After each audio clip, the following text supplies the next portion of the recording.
3 July 1955 new York থেকে রওনা দেয় প্লেন M5 914। বিমানটিতে ছিল 57 জন যাত্রী আর 6 জন পুরুষ সদস্য। সবকিছু ঠিকঠাক চলছিল, কিন্তু হঠাৎ করে কোনো রেডিও সিগন্যাল ছাড়াই, কোনো বিপদ সংকেত ছাড়াই বিমানটিতে আকাশ থেকে গায়েব হয়ে যায়। দেখতে দেখতে কেটে যায় 1-2 বছর। বিমান আর ফেরে না। সবাই ধরে নেই হয়তো সমুদ্রে ভেঙে পড়েছে। ঘোষণা করা হয় সব যাত্রী মৃত। কিন্তু গল্পটা এখানে শেষ নয়। 37 বছর পর 1992 সালে হঠাৎই ভেনেজুয়েলার এক বিমানবন্দরে রাডারে ধরা পড়ে এক অদ্ভুত উড়ন্ত বস্তু। বিমানটির নাম মেরান ওয়েতেই যখন সেটা দরজা খুললো, সবাই চমকে গেল। এটা সেই প্লেন ফ্লাইট 914। একই নম্বর, একই যাত্রী, এমনকি তাদের জামা কাপড়ও বদলা যায়নি। মনে হচ্ছিল যেন 37 বছর আগে সময় যেখানে থেমে গেছিল সেখান থেকে আবার শুরু হয়েছে।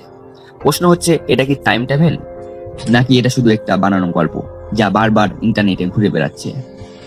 আজকের ভিডিওতে আমরা খুঁজে দেখব এই রহস্যের প্রতিটি দিক, বাস্তব প্রমাণ, যুক্তি আর এমন কিছু তথ্য সহ যা হয়তো আপনি আগে কখনো শুনেন। চলুন তাহলে ভিডিওটি শুরু করা যাক। 3 জুলাই 1955 সকাল 8টা, নিউ ইয়র্কের লাগোডিয়া এয়ারপোর্ট। গ্রীষ্মকাল হলেও সকালটা ছিল একটু ঠান্ডা, হাওয়ায় ভরা।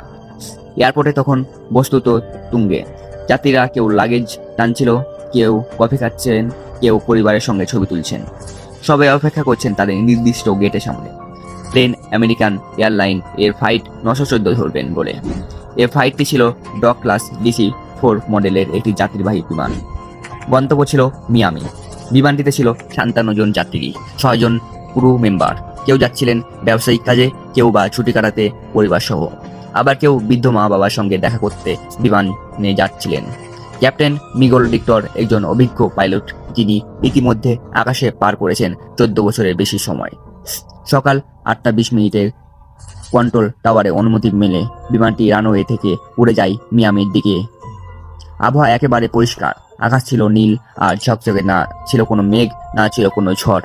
এমনই বিমানে কোনো যাত্রিক সমস্যাও ছিল না। সবকিছু ছিল নিখুঁত। প্রথম 1 ঘন্টা 15 মিনিট সবাই স্বাভাবিক চলছিল, কিন্তু ঠিক 1 ঘন্টা 45 মিনিট পর যখন বিমানটি ফ্লোরিডার আকাশে প্রবেশ করতে যাচ্ছিল, হঠাৎ করে রাডার থেকে গায়েব হয়ে যায় পুরো বিমানটি। না কোনো মেডে কল, না কোনো বিপদের সংকেত, না কোনো যোগাযোগ কন্ট্রোল টাওয়ারের সঙ্গে। বিমানে যেন কোনো অস্তিত্ব ছিল না। ভয় আর উদ্বেগ ছড়িয়ে পড়ে এয়ার ট্রাফিক কন্ট্রোল সেন্টারেই। তাড়াতাড়ি শুরু হয় search and rescue mission. Coastguard, navy, এমনকি স্থানীয় জেলেরা পর্যন্ত আটলান্টিক মহাসাগরের বিস্তীর্ণ এলাকায় খুঁজতে থাকে। ধ্বংসাবশেষ দিন যায়, রাত যায়, কিন্তু মেলে বিমানে কোনো অংশ না পাই, জ্বালানি কোনো দাগ, না কোনো যাত্রীর মৃতদেহ। সবকিছুই যেন হাওয়ায় মিলিয়ে গেছে। কয়েকদিন পর নিউ ইয়র্ক টাইম একটি শিরোনামে ছাপে, প্লেন অ্যান্ড ফ্লাইট 914 এর modern mystery over American flight. 10 দিনের মধ্যে সরকার বিমানটিকে অফিসিয়াল মিসিং ঘোষণা করে। পরিবারগুলোকে জানানো হয় যে প্রিয়জনরা আর নেই। কেউ চোখের জলে ভেসে যান, কেউ শেষ আশায় তাকিয়ে থাকেন জানালার বাইরে। অনেকেই প্রার্থনা করেন, আবার কেউ বিশ্বাস করেন অলৌকিক কিছু ঘটলে তবে হয়তো তাদের ফেরত পাওয়া সম্ভব। কিন্তু সময়ের সঙ্গে সঙ্গে সরকারের আগ্রহ হারিয়ে যায়। মামলাটি বন্ধ করে দেওয়া হয়। ফাইলের শেষ লাইনে শুধু লেখা থাকে, পেজাম class no cyber case close. কিন্তু প্রশ্ন থেকে যায়, কেসটা কি সত্যি ক্লোজ ছিল, নাকি এরপরে ছিল এক অসম্ভব সত্য যা ধীরে ধীরে অপেক্ষা করছিল প্রকাশ পাওয়া? একটা এমন রহস্য যা সময়কেও চমকে দিয়েছে। 9 সেপ্টেম্বর 1992 ভেনেজুয়েলার সিমোন বলিভার ইন্টারন্যাশনাল এয়ারপোর্ট। সকালটা ছিল একবারে সাধারণ। আকাশ পরিষ্কার, রেডিও চ্যানেলগুলো নীরব, আর রাডারের প্রতিটি ফ্লাইট সুশৃঙ্খলভাবে চলছিল। একটি শান্ত সকাল, ঠিক যেমনটা একজন এয়ার ট্রাফিক কন্ট্রোলার চাইবে। কিন্তু সেই শান্ত পরিবেশ ভেঙে যায় এক মুহূর্তে। হঠাৎ করেই রাডারে ধরা পড়ে একটি অজানা বিমান। কোনো পূর্ব ঘোষণা ছাড়া একটি পুরনো ডিজাইনের বিমান প্রবেশ করছে বিমানবন্দরে। আকাশসীমায় তার ট্রান্সপোর্টার কোডও মিলছে না কোনো আধুনিক রেকর্ডের সঙ্গে। এয়ার ট্রাফিক কন্ট্রোল ভেবেছিল হয়তো এটা কোনো পুরনো সামরিক ট্রেনিং বিমান। কিন্তু তারা যখন রেডিওতে যোগাযোগ করার চেষ্টা করে, সেই মুহূর্তে ভেসে আসে এক চিরচেনা অথচ অসম্ভব বার্তা। This is Pan Am flight 914 from New York to Miami, requesting landing into ডাকশন। পুরো কন্ট্রোল রুম থমকে যায়। প্যানেম ফ্লাইট 914, যে ফ্লাইটটি 37 বছর আগে হারিয়ে গেছিল।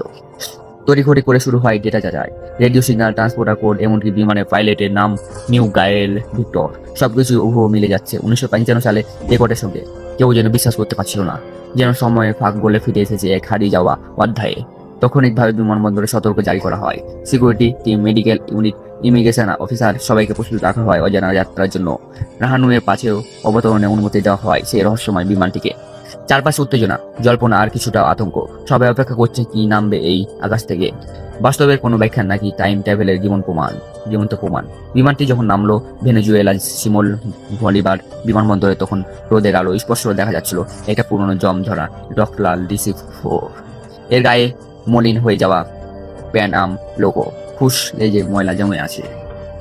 উইংসে মুছছে এই দৃশ্য দেখে মনে হচ্ছিল বিমানটি যেন 1955 থেকে কোনোভাবে একটানা উড়ে এসেছে, বিনা সংস্পর্শে, বিনা যন্ত্রে। সময়ের জংবেদ দেখে বিমানের জানালা দিয়ে বাইরে তাকাচ্ছেন যাত্রীরা। তাদের চোখে স্পষ্ট ভয় আর বিভ্রান্তি। দরজা খুলতে যাত্রীরা একে একে বেরিয়ে আসতে থাকে। তাদের পুরনো ছিল পুরনো স্টাইলের পোশাক, হাতে ছিল চামড়ার সুটকেস, আর হাতে লেখা কাগজের টিকিট। না কোনো বারকোড, না বিজ্ঞানের ছোঁয়া, সবকিছু যেন থেমে আসে 1955 সালে কোনো এক সকালে।